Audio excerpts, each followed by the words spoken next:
Monad story breakdown, completed with insertions. In the beginning, there was no heaven, no angels, no light in the sky. There wasn't even God the way most of us had been told. There was only the One. The stillness. The source. The silence behind all things. The monad. The monad wasn't a man in the sky. It wasn't angry. It wasn't jealous. It didn't need worship, sacrifice, or temples. It was pure being, total unity. Infinite awareness. No name could describe it. No thought could contain it. It simply was, and from it, all things began. But from this stillness came a movement. A spark. A breath. Not out of need, but out of overflow. The monad emanated the first thoughts of itself, beautiful patterns of light, truth, wisdom, life. These were called the eons, divine aspects, flowing from the source like ripples from a stone dropped in water. Among these eons was Sophia, wisdom itself. But Sophia made a mistake. She reached too far, trying to grasp the unknowable monad alone.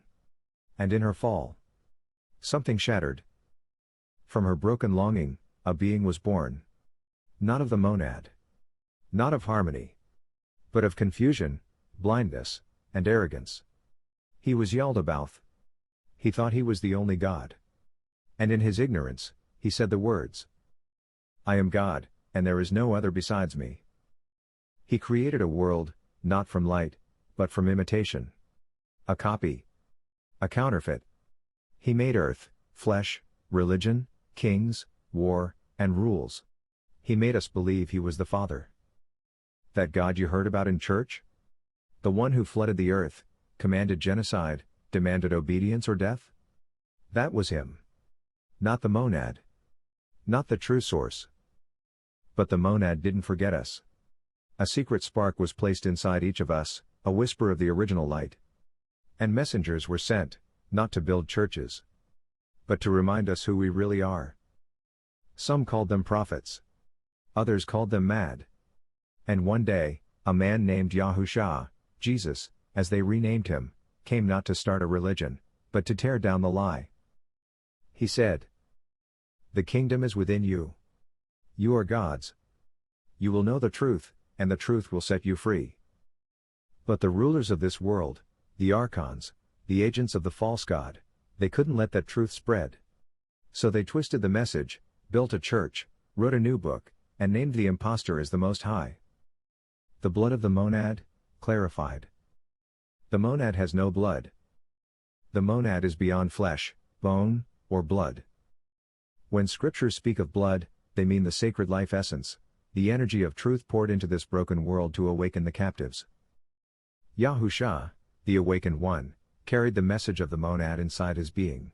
When they spilled his blood, it symbolized their rejection of the living light, but it also scattered seeds of awakening among those who could still remember. The monad remains untouched, perfect and whole.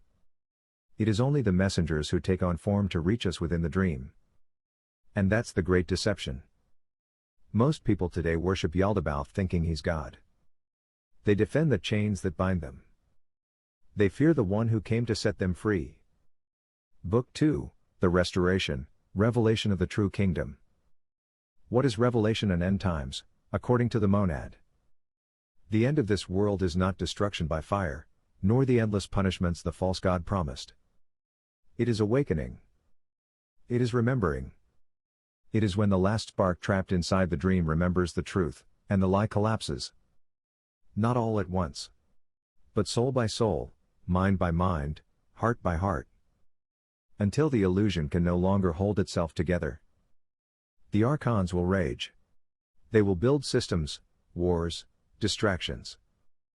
But the real end comes silently, not with blood, but with light. It is the return of knowing. It is the rising of the true ones. It is the day when the children of the monad step beyond the counterfeit and reclaim the true kingdom within. What hell truly is. Hell is not fire beneath the ground. Hell is forgetting who you are.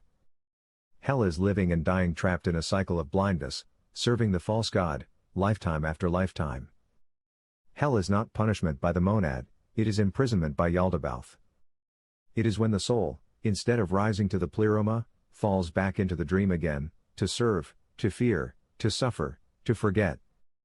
Every life lived without awakening strengthens the chains, until the light within breaks free. What is the pleroma, heaven, according to the monad? Pleroma is not a place.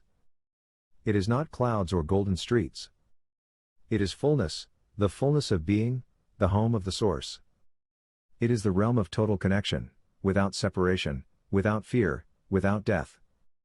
It is the endless ocean of light where no archon can reach. It is where the eons still sing the song of the monad, untouched by the imitation world. It is not earned. It is not bargained for. It is remembered, because it is already inside you.